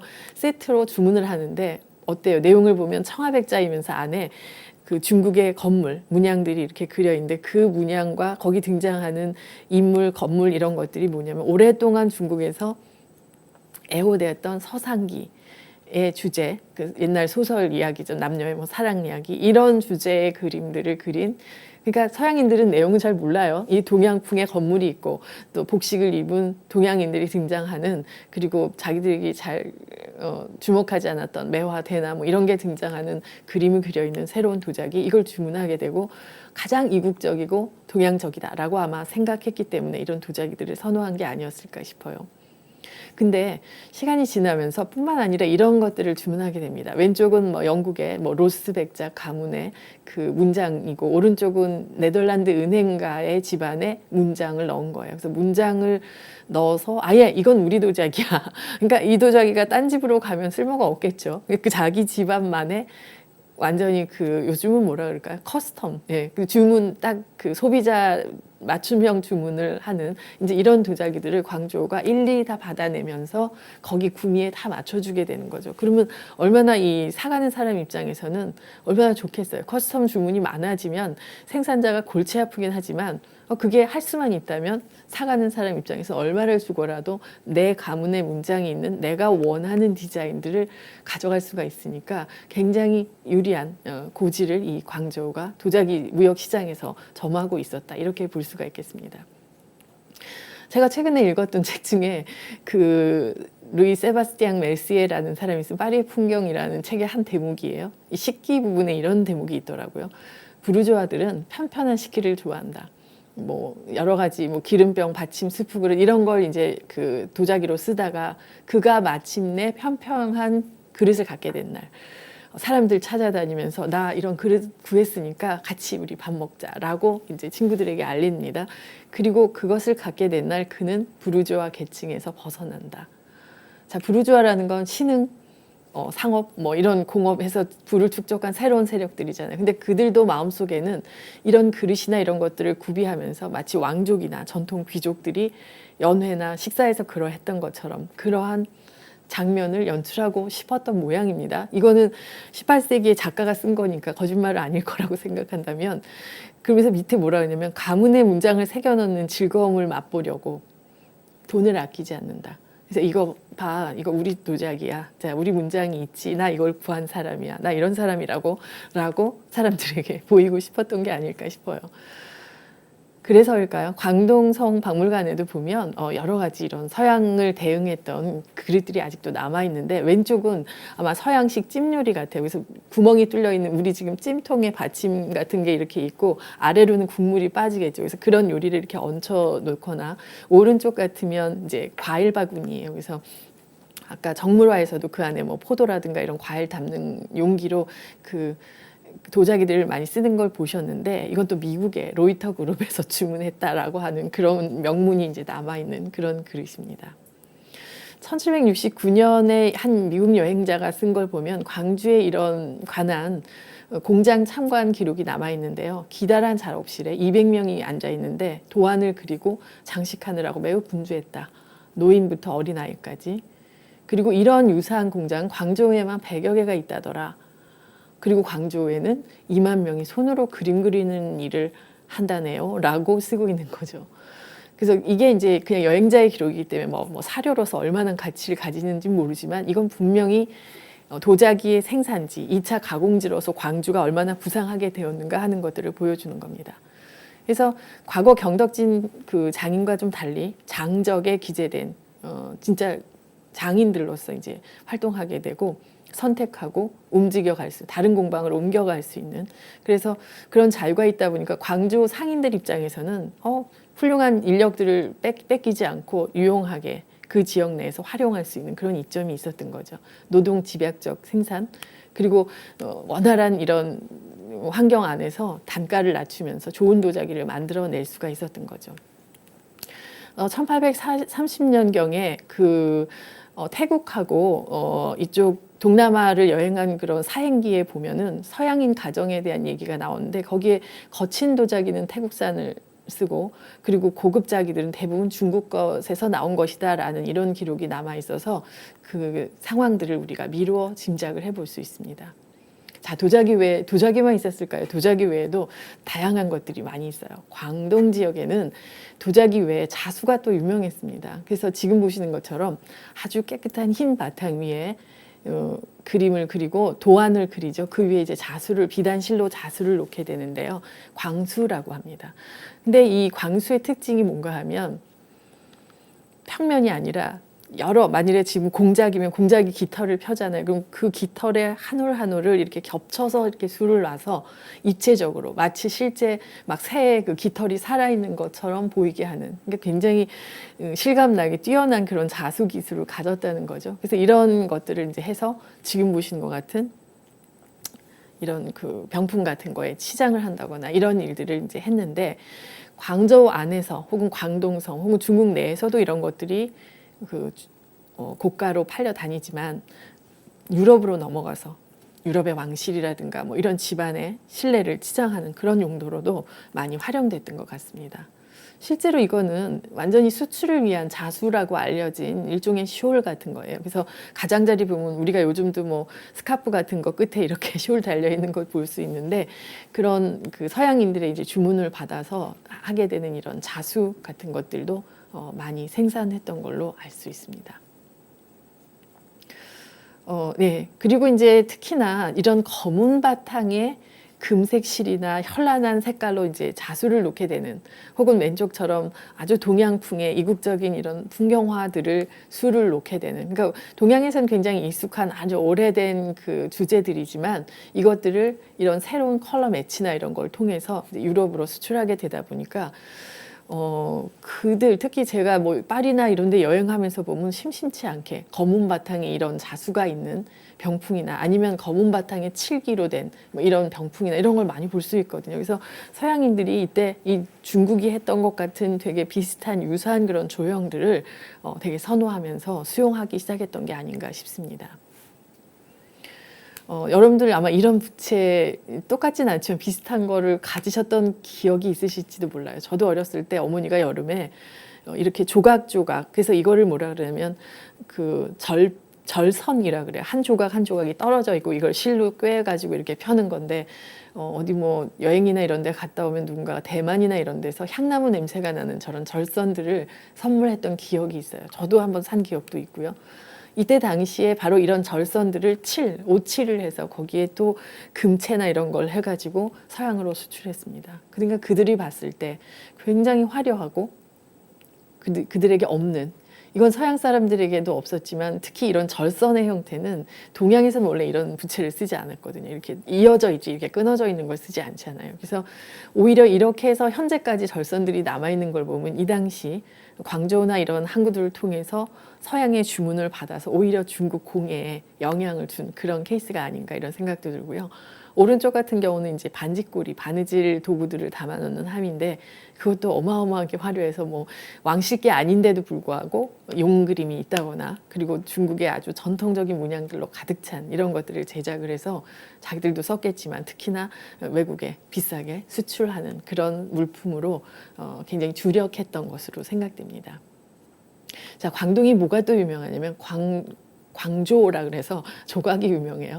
그래서 사실은 이렇게 여행을 하다 보면 이런 뭐 수출용이나 이런 게 아니라도 광동 지역 혹은 광저우 일대 민가라든가 혹은 무슨 서원이라든가 그다음에 묘당이라든가 이런 데 가다 보면 뭐 문짝에 굉장히 화려한 그리고 복잡한 목재 조각들이 돼 있는 걸 볼 수 있어요. 그리고 우리나라에도 제가 이렇게 인사동이라든지 다니다 보면 나무로 만든 중국에서 어디선가 온 것 같은 이런 조각편들이 많이 굴러다니는 걸 볼 수 있었는데 제 기억에는 광동 거랑 굉장히 비슷해요. 그러니까 이 조각 기술이 굉장히 발달했는데 특히 상화 같은 것들 많이 해서 이제 남방들에서 들어온 상화를 가지고 더 고가의 물건들을 만드는 거죠. 그래서 아까 칠기 부채도 있었지만 상화 부채를 투각으로 아주 화려하게, 사실 투각을 하면 이게 시원할까요? 제가 볼 때 시원하라고 붙이는 게 아니라 이런 장식으로 레이스 옷과 함께 장식으로 여인들이 들기 위한 그런 것이겠죠. 가운데 보면 이제 바구니도 있는데 뭐가 재밌냐면 여기 뚜껑과 그다음에 부채 중간쯤에 보면 뭐가 있냐면요. 서양의 이니셜이 들어있어요. 알파벳에 펜 같은 걸로 써서 한 것 같은 도안화된 이니셜이 들어있는데 저런 각인들을 부탁받은 거죠. 그래서 우리가 주문하는 이런 너희 상하 물건에다가 우리 집안에 혹은 나의 각인을 넣어줘 이렇게 한 거예요. 그래서 그런 각인들이 들어간 물건들이 이제 많이 생산되고 뭐 그 이름을 추적하다 보면 알 수도 있는 사람들이 이제 등장하기도 하는 거죠. 은기도 상당히 유명합니다. 그래서 광주의 상관 또 주강 남한 인근에 수출용 은재 상점 공방들이 굉장히 많았다고 알려져 있습니다. 왼쪽 거 같은 경우는 1889년에 그 범선 선장을 위해서 이제 주문 제작한 그런 것이라는 명문이 들어있는 거고요. 또 가운데 거는 아주 가늘게 은실을 꼰 것을 일일이 구부려서 마치 레이스를 짜듯이 표면에 붙인 명함 케이스, 카드 케이스 같은 거고, 오른쪽은 이렇게 타출이라 전통적으로 저런 기법들이 있는데 두드려서 문양이 앞으로 튀어나오게 하는 거죠. 근데 가운데 부분에 뭘 붙였냐면 그 각인 은재로 이렇게 판을 방패 모양의 그 판을 하나 붙이고 거기에 이니셜을 역시 가문 혹은 개인의 이니셜을 새긴 것을 볼 수가 있습니다. 그래서 굉장히 동양적인 뭐 대나무라든가 풍경이라든가 전각들이 등장하지만 거기에 있는 그 안에 굉장히 중요한 부분, 소유자가 누구인가, 주문자가 누구인가는 바로 이제 그 이니셜을 통해서 아, 이게 중국 사람이 아니구나, 서양 사람 누군가가 주문한 것이구나 하는 것을 이제 알 수 있는 거죠. 때론 이런 것도 있어요. 그래서 그 데모라는 거 있잖아요. 데모에다가 조각한 이런 합인데 그 밑짝에 안쪽에 뭐라고 합 안에 명문이 있는데 저걸 읽어보면 1830년 12월에 캔톤에서, 캔톤이 바로 어디예요? 광동이거든요. 그래서 지금도 사실은 광저우에서 뭐가 열리냐면 캔톤 페어라는 게 열립니다. 근데 캔톤 페어의 역사가 몇 년쯤 됐냐 하면 제가 정확한 지금 그 몇 회인지를 깜빡 잊었는데 1894년경부터를 1회로 쳐가지고 거의 지금 100몇 년이 됐어요. 근데 그렇게 이제 캔톤 페어라고 이름 붙인 것은 100몇십 년이지만 사실 우리가 지금 본 것처럼 광조가 개항을 하고 중요한 그 양행으로서 활동하고 상단을 꾸리고 이런 상업에 종사했던 시간을 계산하면 한 300년 이상 광주에 그것들이 집약돼 있지 않나 싶은데, 리차드라는 사람이 헨리에게 아마 크리스마스 선물인가 싶은데요, 준다라고 각인이 되어 있는 이런 데모인데 그 뚜껑을 보시면 오른쪽에 높은 탑이 있고요. 거기 인물들이 나와요. 탑이라는 건 우리는 뭐 불탑, 그래서 항상 동양에서는 그림에서도 나오지만 어느 도시나 어느 지역에 가면 늘 그런 사찰 공간들이 있으니까 탑들이 늘 있었던 거고, 고층 건물이 없던 고대에는 탑은 하나의 랜드마크로서 작용을 하잖아요. 그러니까 이미지상 중요하게 탑이 눈에 띌 수 있는데 유난히 서양 사람들이 저런 탑의 이미지들을 굉장히 애호했습니다. 물론 그 연원에 대해서 뭐 이야기하면 또 굉장히 길고, 오래전 아마 그런 탑들이 인쇄된 그런 인쇄물을 통해서 저런 것들을 이제 알게 된 것 같고, 그래서인지 자꾸 탑이 있는 그런 문양이라든가 탑이 있는 그림이라든가 탑이 있는 장식품 이런 것들을 그리게 하는 그런 것들을 볼 수가 있어요. 아까도 말씀드렸지만 이런 동양 풍경을 유화로 그린 거죠. 과거에는 이제 우리는 수묵이잖아요. 그런데 유화로 그려서 서양 사람들이 소장하고, 아, 내가 이런 이국적인 이런 뭐 광저우를 다녀왔어, 아니면 나는 이 동양에 대해서 좀 이해가 있는 사람이야, 이런 걸 어필할 수 있죠. 이런 걸 사다가 걸게 되면. 그래서 이제 그런 풍경들이 많이 애호됐던 것 같아요. 근데 이 당시 서양 사람들에게 중국만 그랬을까요? 그건 아니죠. 19세기로 들어오면서 뭐 이집트라든가 인도라든가 뭐 이런 지역들이 모두 다 비슷한 호기심의 대상이었습니다. 그리고 그들이 실제로 여행을 하거나 탐사를 하는 그런 지역들이었는데, 그 중에서도 특히 도자기 부분에서는 여전히 중국이 가장 막대한 그런 물류의 어떤 진원지라고 할 수가 있었겠죠. 자, 이러면서 유럽 자기의 변화가 생기기 시작해요. 자, 한동안 광저우가 굉장히 좋았습니다. 너희는 못 만드니까 우리 걸 사야 해 라는 자부심도 있었고, 유럽도 우리가 할 수 없었기 때문에 중국에 가서 얼른 이걸 구해와야지. 그리고 명청 교체기에 중국하고 상대하기 어려웠을 때는 일본 나가사키 대지마를 통해서 또 사가기도 하고, 그래서 동양에 많이 의존했다면 시간이 지나면서 유럽은 스스로 자기가 도자기를 만들기 시작해요. 특히 도기는 역사가 오래됐지만 하얀 바탕에 뭐 파란 무늬가 있다거나 이런 경질의 자기는 이때 이후에 유럽이 본격적으로 눈을 돌리게 됩니다. 지금 보시는 건 델프트 항구예요.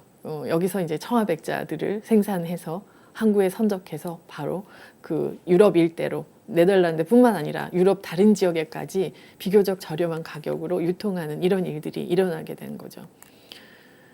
그래서 델프트에서는 중국을 모방한 완전한 청아백자뿐만 아니라 아까 얘기한 그 자수라든가 칠기에 나왔던 검은 바탕에 금색 그림이 있거나 그런 동양풍의 문양이 있는 도자기 이런 것들을 즐겨 만들었고 또 뭐 오체 색깔이 들어있는 이런 화려한 도자기들 물론 질 자체는 중국만큼 경질 도자기는 아니었지만 어찌됐든 비슷한 것들을 만들 수 있게 되었습니다.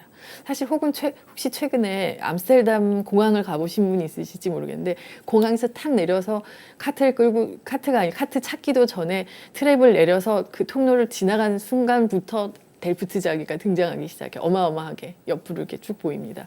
아직까지도 네덜란드는 이제 자랑스럽게 그것을 자기의 산물로 자랑하고 있는데 그 시작이 바로 여기였다는 거죠. 중국의 영향. 심지어 자기들의 이제 델프트에 공장을 차렸는데 오른쪽 보면 타일에 남아있는 공장도인데요. 한 3층 건물이에요. 그래서 1층에서 넣고 2층에서 뭐 불 떼고 뭐 3층에서 이런 여러 가지 작업이 한 이 공장 안에서 이루어지는 모습, 상당히 발달된 공장 모습을 볼 수가 있고 그리고 청아백자뿐만 아니라 여러 가지들을 하고 있었고 또 자기들의 풍경, 자기들의 무슨 그 신화 주제 이런 것들을 이제 옛날에 주문만 하다가 이제 스스로 만듭니다. 하지만 가운데 걸 보시면 여전히 동양풍의 뭐 정원 풍경이라든가 인물 등이 등장하고 있어서 여전히 동양에 대한 그 뭔가가 남아있는 것을 볼 수가 있죠. 자, 여기서 프랑스의 활동이 상당히 주목돼요. 물론 네덜란드도 상당하지만 프랑스에서는 더 적극적으로 아예 중국 내부로 들어와서 중국 경덕진까지 진입을 해서 거기서 기술들을 이제 알아가기 시작합니다. 당트르콜 신부라는 사람의 그 편지가 남아 있는데 거기를 보면 제수이트, 그러니까 예수교의 신부였거든요. 이제 책임자로서 중국에 와 있으면서 경덕진에 아예 갑니다. 그래서 경덕진 인근에 거주하면서 그 당시 이제 원래는 포교를 한 거죠. 그러니까 포교를 하다 보니까 도공들이 이제 그 제수이트 교도들이 예수의 교도가 된 것이고 그들하고 이제 친해지면서 그 안에서 제작에 관한 원료에 관한 여러 가지 그 정보를 얻어가게 되는 거죠. 그리고 중국 문헌들을 참고해서 이때 중국 문헌은 아마 추정건데 명대에 출간된 천공괴물 같은 책이라고 생각되고 실제 그 책 본들이 파리에 남아 있으니까요. 그래서 그런 이제 그 제작과 연관된 원료와 연관된 그런 책들을 아마 그 보냈던 것 같고 자기도 기록했던 것 같아요. 그래서 우리가 아는 고령토, 카올린이라는 그 이름도 제일 먼저 이 프랑스인들을 통해서 유럽에 알려지게 된 겁니다. 1712년, 22년 이때의 기록을 보면 도자기 제조 기법에 대한 그런 상세한 내용들을 보고하고 있고요. 그리고 실제로 이런 걸 받아서 이제 프랑스에서는 그걸 가지고 우리도 도자기를 이렇게 만들어야겠구나. 특히 백자를 이렇게 만들어야겠구나 하는 것들을 깨닫게 되면서 하나의 교과서처럼 활용되게 되죠. 그리고 이후에 이 편지를 읽고 그런 데만 그치지 않고 실제로 1717년에는 중국 도자기, 자기들이 사갖고 와 있던 도자기들에 대한 성분 분석을 하게 되고 27년, 39년에는 왕립 아카데미에서 우리가 해보니 중국 도자기는 이런 성분으로 이렇게 몇 도에서 구워졌다라는 거를 실감하게 되면서 이들이 그걸 과학적으로 접근하게 됩니다. 자, 그러면서 막연히 18세기 이전에는 뭐 이게 환상적으로 중국은 굉장히 먼 나라고 이런 신비로운 나라야 뭐 이런 환상이 있었다면 이런 기술들이 접목되면서 자기들이 세부레 공장을 세우게 되죠. 그러니까 도자기에 대한 뭐 기술적, 미학적 동경 이런 것들이 세부레에서 직접적으로 아예 생산에 박차를 가하게 되는 그런 계기가 아니었을까 싶어요.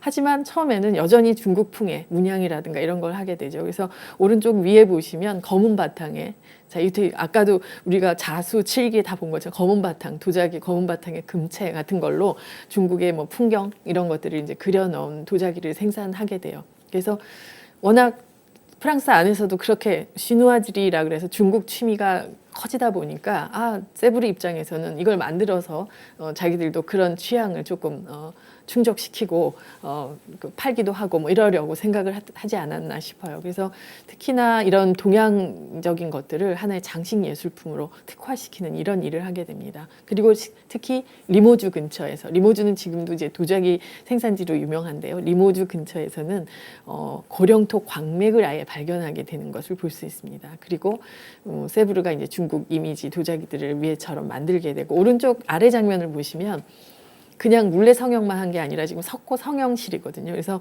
도자기의 일정한 규격이라든가 크기 이런 것들을 정확히 맞추기 위해서 프랑스는 중국보다 한 수 더 떠서 이제 더 석고라는 걸로 형틀을 만들어서 대량 생산, 양질의 도자기를 대량 생산하는 쪽으로 이제 가게 되는 거죠. 그러다 보니까 어때요? 이미 광조를 통해서 직접 가져가던 도자기들은 한 단계 다리를 건너서 유럽인들이 이제 우리가 생산하는 중국풍 도자기가 된 거예요.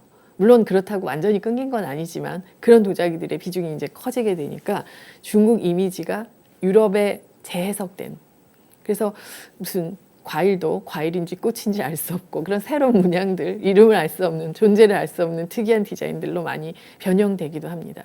결과는 어땠을까요?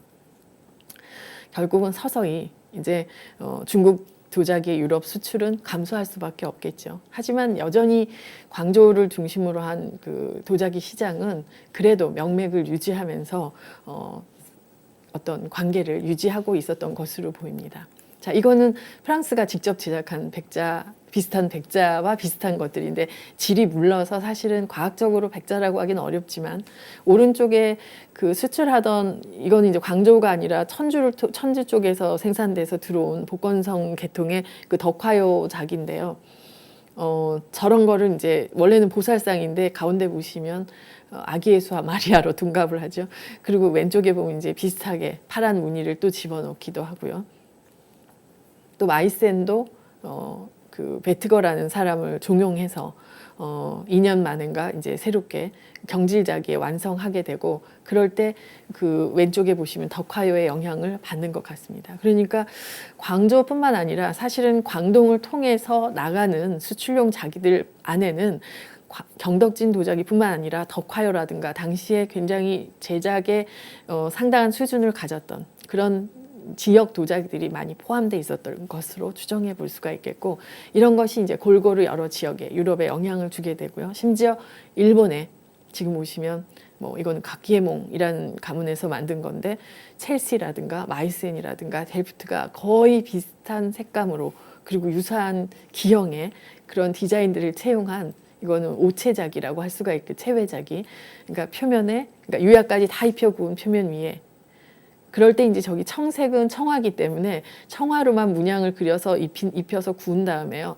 그 반짝이는 표면 위에다 다른 색깔, 나머지 색깔, 뭐 노랑, 빨강, 초록들을 더하는 거예요. 그렇게 해서 이제 다시 굽거든요. 그래서 여러 색이 발현되는데, 맨 왼쪽이 각기에몽 오리지널인데 중간에 지금 마이센 거 같은 거 보시면 처음에는 약간 국화처럼 보이다가 중간에 가면 이렇게 네덜란드 이렇게 가면 공작새도 무슨 새인지 모르게 가늘어지고, 이파리들도 뭐 국화 잎이 아니라 꽃은 국화인데 잎은 단풍이 되고 막 이런 식으로 바뀌는 걸 볼 수 있어요.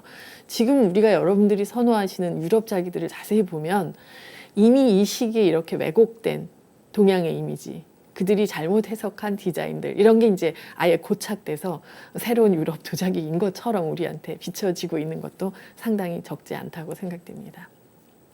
자, 그런데 이때 유럽과 일본이 이제 도자기 제작에서, 아까 유럽 누구라 그랬죠? 프랑스, 그죠? 그 다음에 델프트, 그 다음에 뭐 마이센, 독일, 영국, 뭐 이런 여러 지역들이 뭐 그 거대한 공장들을 기계적으로 세우고 거기에 제작을 아예 기계화하는, 그러니까 다시 말하면 산업혁명과 함께 근대화를 이루는 과정을 겪고 있는데, 중국은 어땠냐면 전통적으로 워낙 인건비도 비싸지 않고 또 손작업이 워낙 뛰어났기 때문에 그냥 그걸로 할 수가 있었던 거예요.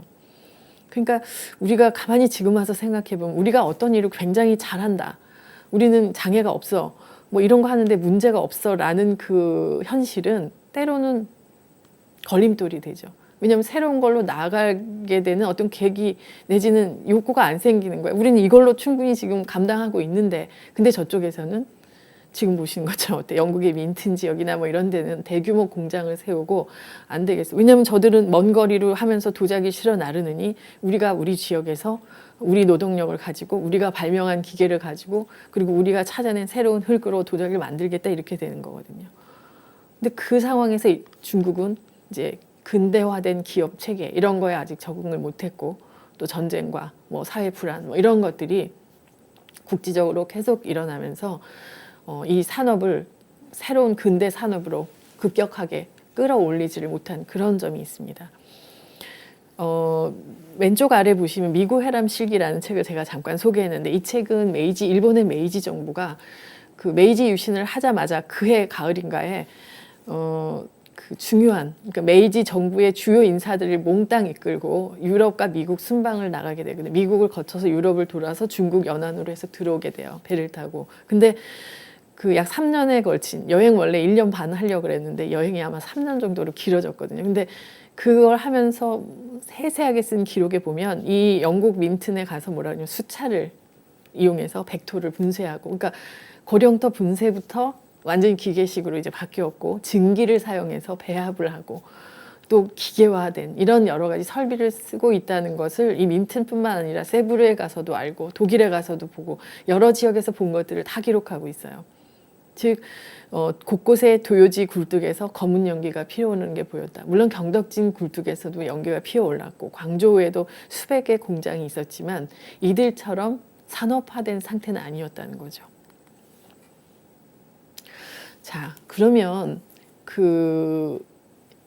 이 광주를 중심으로 이렇게 벌어졌던 무역 관계, 이 도자기들의 어떤 전래 관계가 서양과 중국 안에서 그냥 끝나고 만 것일까요?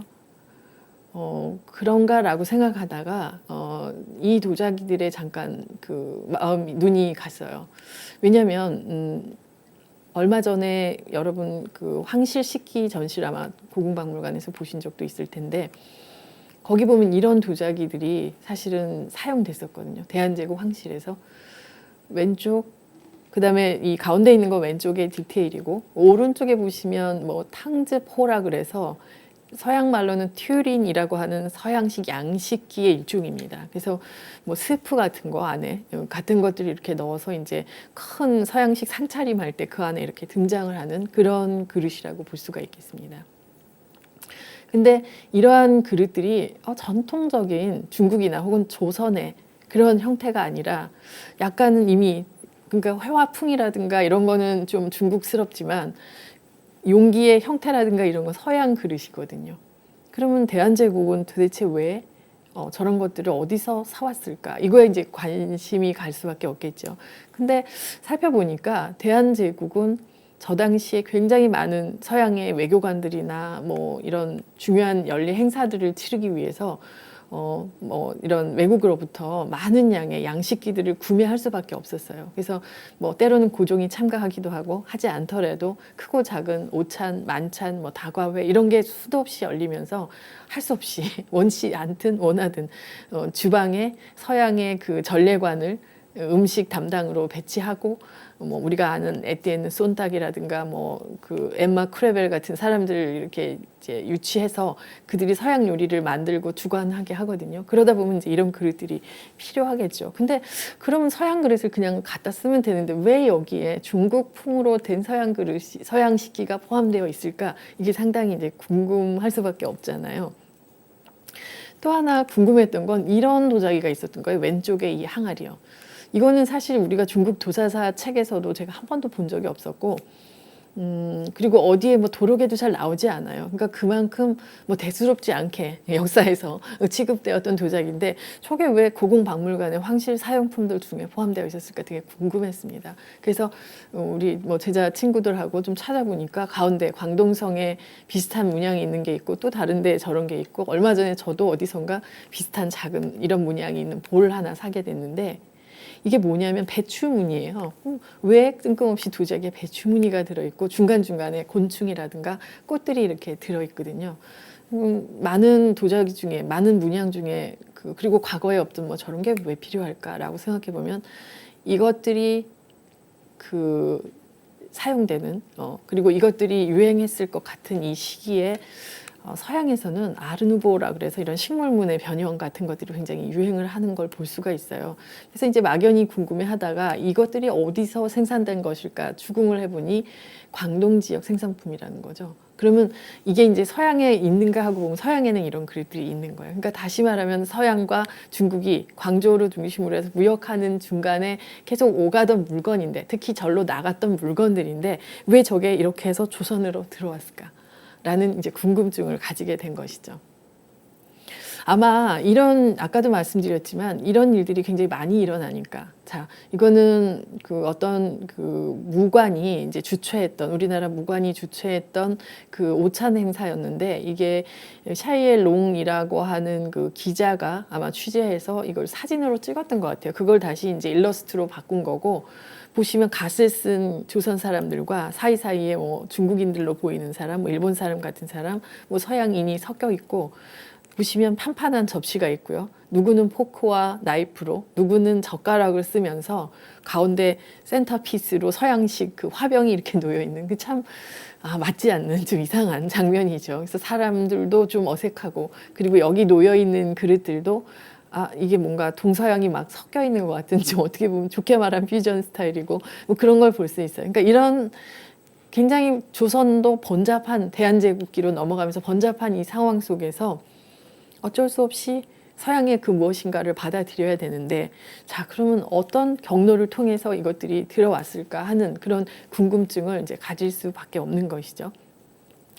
그래서 이제 찾아보니까 그 한양대 강진아 교수님 같은 분이 이제 이런 쪽의 연구를 하고 계시더라고요. 그래서 특히나 이 아래쪽에 사진에 나온 게 뭐냐면, 왼쪽에 그 국내에 거류했던 화상 중에 동순태호라 그래서, 이게 사람 이름이 아니라 회사 이름이에요. 그러니까 배를 가지고 광동 지역과 뭐 이렇게 해서 무역을 하던 그 상인 이름인데, 원래 출신이, 그 대표의 출신이 광동성 출신이에요. 그러니까 광상인 거죠. 그 광상이 근거지를 어디에 두냐, 뭐 상하이라든가 이런 지역들의 지점들을 두고 나중에는 인천에 분호를 두게 됩니다. 그래서 화교들이 이제 굉장히 국내에 많이 들어오게 되는 거예요. 근데 우리가 생각하기에 화교들은 우리가 아는 산동 음식점, 뭐 중국 짜장면 뭐 이런 걸 생각하면 산동 출신들이 많지 않을까요? 라고 생각하시는데, 산동 출신이 많다고 합니다. 그런데 무역, 이런 상업적인 부분에서는 광상들의 활동도 제법 컸던 것 같아요. 그래서 이런 사람들이 이제 국내에 지소를 설치하고 있었고, 위에 보시면 서양에서 들어오는 그 유럽의 식기들조차도 어떻게 들어오냐면, 서양에서 바로 프랑스 사람이 바로 싣고 배로 인천항에 갖다 주는 게 아니라 서구 무역상이 있고, 그리고 동아시아, 특히 천진, 광저우나 뭐 이런, 특히 뭐 이런 지역을 왔다 갔다 하는 동양과 서양을 이끄는 양행들이 있어요. 거기 뭐 가장 대표한 게 마이어 회사라 해서, 마이어 회사의 한자 이름은 세창양행인데, 이런 세창양행 뭐 이런 회사들이 활동을 합니다. 그리고 그 양행의 지사가 어디냐면 인천 제물포에 있는 거예요. 그럼 중간에 누가 껴있냐면 프랑스의 알렉 니케사라는 또 회사가 있어요. 그러니까 직접 와도 되지만 그게 아니라 그때 아주 공공연하게 짜여진 시스템 속에서 동아시아를 오가고, 또 그 회사랑 접근할 수 있는 프랑스 회사, 그리고 동아시아의 또 다른 지사, 그걸 통해서 다시 인천, 이런 상태를 통해서 순환하면서 서양의 물건들이 중국뿐만 아니라 우리나라까지 들어오고 있었던 거죠. 그리고 때로는 우리나라는 일본 지사를 통해서 이렇게 들어오는 경우도 있어요. 그러니까 자, 광저우 상인들을 얘기하다 보니까 광저우의 도자기가 왜 우리나라 왕실에서 사용됐나를 궁금해하게 된 거고, 제가. 그리고 그 얘기를 하다 보니까 다시 광동 출신 상인들의 역할에까지 이야기가 도달한 거잖아요. 그래서 광방이라고 하는 데를 통해서 이런 것들이 이제 1단계, 2단계 이렇게 간접적인 단계를 거치면서 결국은 조선에까지, 대한제국에까지 서양식 문물이 들어오는, 다는 아니겠지만 하나의 루트로서 작동을 했다라는 것을 우리가 알 수가 있었습니다. 자, 긴 이야기를 제가 굉장히 빠른 속도로 했던 것 같아요. 그래서 몇 가지 다시 한번 정리하면서 마무리를 하고자 합니다. 18세기 후반에 이런 기록이 남아 있어요. 스웨덴의 상선 예테보리호가 18세기 후반에 중국에 갔다 오다가 그 예테보리 항구 1km를 남겨두고 침몰됐어요. 그래서 그 배가 굉장히 유명한데 그 전까지는 예테보리호가 이제 중국을 드나들면서 물품을 실어 나르곤 했었거든요. 그래서 중국을 한번 항해를 갔다 오면 그 물품을 팔아서 남는 이윤이 스웨덴의 국민 총생산 정도가 됐었다라는 그런 얘기가 전하고 굉장하죠. 또 1834년에도 이런 기록이 있어요. 13행 중에 하나였던 이화행의 책임자의 오병감이라는 사람이 있는데 이 사람이 굉장히 해외 투자를 많이 했습니다. 자, 할 수밖에 없죠. 왜? 해외에 많은 정보가 광저우에 있는 그리고 4대 행의 하나인 이화행의 당연히 책임자가 그 정보를 누구보다 빨리 알았을 거고 아마 먼 산 너머 물 건너 있는 황제보다 빨리 알았겠죠. 그래서 해외 투자를 과감하게 했고 2,600만 은원을 이제 수익을 냈다라는데 이게 어디에 해당하냐면 청나라 정부 1년 정도 재정 수입의 절반이다라는 거예요. 그러면 도대체 이 광저우라는 데가 대체 얼마나 어마어마했구나. 우리가 지금으로선 상상하기 어려운. 그리고 우리 재밌는 걸 제가 하나 책에서 읽었는데 여러분 잘 알죠. 맨날 요즘도 뭐 증권 얘기하고 경제 얘기할 때 나오는 포브스지에 실리기를 뭐 어쩌고 저쩌고 이런 얘기 하잖아요. 그 포브스의 설립자 존 머레이 포브스가 바로 이때 당시 19세기에 이화행 오병감 아래서 8년 동안 그 직원으로 일하던 사람이라는 거죠. 그러니까 뭐 아마 서양에 상단이 들어와서 중국과 거래를 했어야 하니까 누군가는 또 중국에 거류하면서 그들과 아예 현지인처럼 중간에 거간하는 인물들이 있었을 텐데 그 중에 한 사람이었던 모양입니다. 그래서 이 포브스가 일 마치고 돌아갈 때 이화영의 오병감이 뭔가 이렇게 뭐 많은 이 재물을 좀 떼어준 모양이에요. 그리고 그걸 가지고 당시 뭘 했냐면 미국 철도 회사의 뭐 주식을 샀던가 거기에 투자를 했습니다. 그래서 어마어마한 거부가 돼서 이제 오늘에 이르렀다라는 그런 이야기예요. 자, 이러한 엄청난 광저우의 그 마치 전설 같은 이야기들을 뒤로 하고 그럼에도 불구하고 광저우는 왜 쇠락을 했을까? 말씀드린 대로 운영상의 구조적인 한계. 아무리 그래도 이게 왕실에서 이렇게 임명한 그런 기구였고 또 부패, 정치적인 또 경제적인 부패 이런 것들로 이런 수익들이나 이런 것들이 이제 투명하게 잘 관리되지 못하였던 것. 그리고 국내외 이제 열강들의 뭐 침탈이라든가 이런 혼란 뭐 이런 등등이 또 아편 전쟁이 일어나게 되고 이러면서 결국 광저우는 그 영화를 누렸던 그 구심점으로서의 그 역할 그런 것들을 서서히 잃어버리게 된 거죠. 하지만 현재도 광저우는 굉장히 인구가 많고 또 번성한 중국의 한 3대 도시 중에 하나인 것은 분명합니다. 하지만 적어도 도자기의 역사에서 우리가 명대 후반부터 청을 거쳐서 광저우의 문이 열리고 독점권을 가지고 수많은 그 양행들이 활동하고 동서양 그리고 심지어 일본, 한국까지 이런 많은 영향을 주었던 이 상단, 이 세력들이 이 쇠망하게 된 이 흐름을 이 이구경이라는 중국의 역사학자가 쓴 제국의 상점이라는 책의 한 대목에서 인용하면서 마무리할까 싶어요. 광저우에서 동양과 서양이 만났으며 근대 사회와 전통 사회가 서로를 탐색했고 또 중화주의와 중상주의가 동상이몽을 꿈꾸며 가장 높은 부의 피라미드를 쌓다가 한쪽은 맛있는 차를 제공했던 한편 또 다른 쪽은 몸과 영혼을 갉아먹는 아편을 제공함으로써 만남은 파국으로 치닫고 제국의 상점들도 이슬처럼 사라졌다. 물론 중국의 역사학자가 쓴 대목이기 때문에 더 서글프게 표현했을지 모르겠습니다. 그리고 우리가 제3자 입장에서 보면 뭐 당신들은 그래 마땅해 라고 생각할 수도 있겠죠. 그러나 저는 요 한 대목이 우리가 지금 봤던 이 광저우의 모든 상황을 한마디로 집약해 주는 게 아닌가라고 생각되네요. 자, 지나간 이야기지만 사실 지나간 게 아니고 아직도 매해 코로나 중에도 사실 작년에 캔톤 페어가 열렸었거든요. 정말 광저우가 다시 그런 역할의 도시로 성장할 수 있을지 우리나라의 일은 아니지만 우리가 역사라는 걸 공부하는 것, 지나간 일을 되새기는 것은 항상 미래를 예견하고 다시 보기 위한 거 아닐까 생각하면서 이 마지막 구절들을 한번 기억해 주시기 바라겠습니다. 자, 오늘 그 광저우를 중심으로 살펴본 동서양의 도자의 교류 상황들, 간단한 이야기였지만 이것으로 마치도록 하겠습니다. 감사합니다. 네. 질문이 여러분 제가 말씀드린 동안 질문을 주셨어요.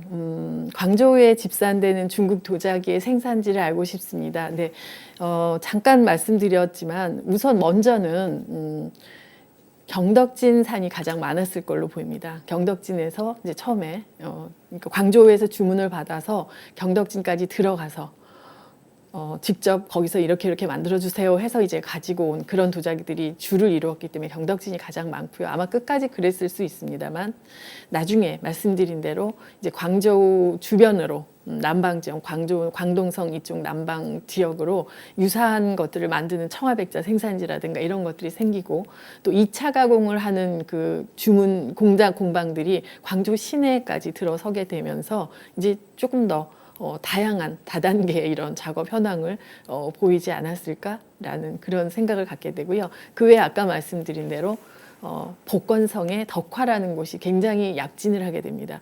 덕화요는요. 지금도 가면 산을 넘고 물을 건너서 가야 하거든요. 정말 덕화를 가면서 제가 도대체 어떻게 이 도시에 이 백자가 이 산을 넘어 바다로 나올 수 있었을까 계속 궁금했었는데 나옵니다. 근데 덕화에서 독화저기도 아까 보여드린 대로 뭐 보살상 같은 것들이 나중에 가서 영향을 주게 되거나 실제로 많이 유출되는 것을 봐서 덕화, 경덕진과 덕화가 가장 중심이 아니었나 싶고요.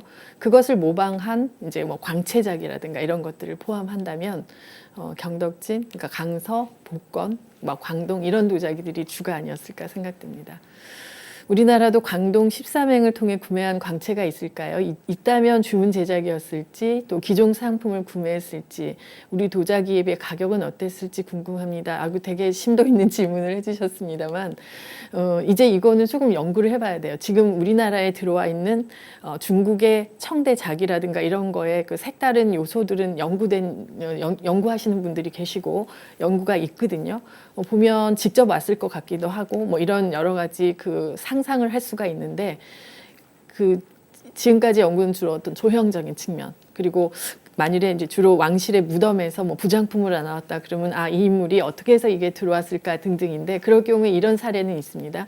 예컨대 왕실의 동지사로 북경을 갔다가 돌아올 때 선물을 받아오거든요. 그 중에 보면 이런 채색 자기들이 있습니다. 그럴 때 이 채색 자기들이 아마 경덕진에서 제작하거나 뭐 그랬을 가능성이 있는데 말씀드린 대로 경덕진뿐만 아니라 이런 체외자기를 할 수 있는 곳들이 이제 좀 더 늘어났을 거로 본다면 정확한 생산지가 어딘지 그리고 이게 얼마짜리 물건쯤 되는지는 향후에 저희들이 조금 더 연구를 해봐야 될 것 같습니다. 자, 또 질문. 유럽인에 맞는 자기를 만들 때 제작 과정에 유럽인이 직접 참여했을 가능성이 있었을지 궁금합니다. 있었을 가능성도 저는 있다고 봅니다. 사실 조선의 관요 같은 경우도요. 기록에 의하면 일본 아리따 장인이 왔었을 수 있다라는 가능성이 있고요. 또 나중에 근대기에는 조선이 근대화하려고 프랑스의 뭐 기술자 뭐 이런 사람을 초빙해가지고 들어와서 시찰을 하기도 하거든요. 그런 걸 본다면 당연히 경덕진은 처음에 더더군다나 직접 가서 주문을 해야 되고 뭐 문양이나 이런 것들을 누군가가 봐야 하기 때문에 유럽 사람들이 갔을 거로 보고요. 제가 지금 그 내용을 얼핏 기억하기는 어렵지만 여러분 잘 아시는 그 시인 롱펠로우 뭐 이런 사람이 시에 보면 막 경덕진을 노래한 막 이런 시 같은 게 남아 있거든요. 그래서 그런 등등의 기록들로 보면 분명히 유럽 서양 사람들도 경덕진에 가서 뭔가를 받고 또 주문하는 데 관여하고 했을 가능성이 있다라고 봅니다. 본 차이나의 유래도 이 시기인가요? 본 차이나는 이제 조금 다른데요. 처음에 원래 우리가 일반적으로 중국이 만드는 도자기의 기본 원료는 카오링, 고령토라고 하는 백토 계열의 그런 흙들인데요. 이거는 수성 그 온도가 임계 온도가 한 1300도 이상까지 올릴 수가 있는 아주 고화도의 그런 견디는 흙이거든요. 근데 본 차이나라는 건 사실 동양에서 먼저 개발된 것이 아니라 유럽에서 특히 영국 같은 나라에서 먼저 나왔다라고 알려져 있는데 그 본이라는 건 이 소뼈의 한 부분을 얘기하는 거잖아요. 그래서 흙이 이제 흰색의 도자기를 만들고 싶지만 그 고령토의 수급이 원활하거나 하지 않았을 경우에 이제 소뼈를 갈아서 그거를 흙에 같이 배합을 해서 만들었었다라는 그런 설이 있고, 우리나라에 저게 들어온 것은 박정희 대통령 때 대통령 내외가 유럽 순방하던 당시 아마 영국인지 어디서 본차이나라는 걸 보고 들어와서 그 명수 여사가 그분이 이제 행남사에 아마 그 얘기를 했고, 행남이 그 이야기를 듣고 아마 국내에서 제작해서 본차이나가 국내에 알려진 걸로 생각하는데요. 본차이나는 조금 더 제가 정확히 연구를 해보진 않았지만 그보다는 좀 늦은 시기가 아닐까. 그렇지만 유럽으로 보면 이제 그때가 어쨌든 산업혁명 일어나고 한창 유럽 각지가 도자 산업에 막 그 활성화될 때니까 시기가 아주 멀지는 않을 거다, 이런 생각이 듭니다. 네, 이 정도로 말씀드리겠습니다. 더 질문이 없으신가요? 네.